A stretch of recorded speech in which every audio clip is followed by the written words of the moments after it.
Sometimes, love doesn't arrive with fireworks or music. Sometimes, it comes quietly, hidden inside the noise of an ordinary day.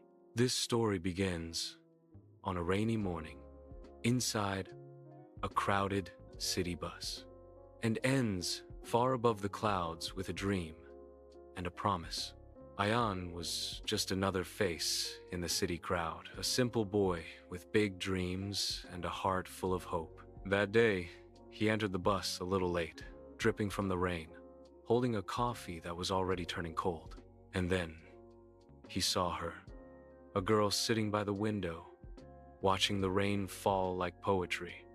Her name was Zara. Their eyes met only for a second, but that second changed everything. From that day, Ayaan made sure to take that same bus every single morning.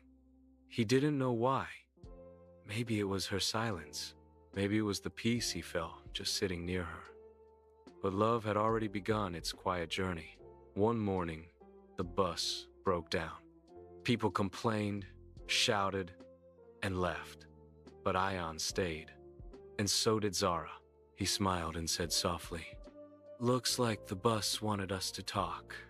Zara laughed, that gentle kind of laugh that stays in your mind for days. And just like that, two strangers became friends. They started talking daily about books, about dreams, about everything that made life beautiful. She wanted to be a writer, and he, a pilot. Two different dreams, but one connection. But dreams, sometimes, demand distance. Ayaan got selected for aviation training far from home. Their last day together came too soon. They met at the same bus stop where it all began. No big promises, no dramatic words, just silence. Because some goodbyes are spoken through eyes, not lips. Years passed. Zara kept writing stories, most of them about a man who could fly. And Ayaan kept flying, but every time he touched the clouds, he thought of the girl who believed in him when he didn't believe in himself. 5 years later, Ayaan finally returned.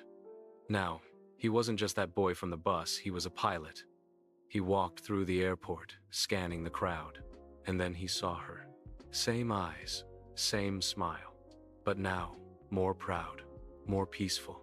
She looked at him, tears in her eyes, and said, "I told you, one day you'll touch the sky." He smiled and replied, "And you'll always be the reason I kept flying." Sometimes, love doesn't need grand gestures. Sometimes, it just needs time and trust. Ayaan and Zara didn't need to say much. They had already said everything long ago in that single bus ride. He took her hand and whispered, "You once said love should feel like flying. Now it finally does." From a simple bus journey to the endless sky, their story proved one thing. True love doesn't stop you from chasing your dreams. It becomes the reason you reach them. Because sometimes, the love that begins in a crowded bus ends above the clouds where hearts finally learn to fly.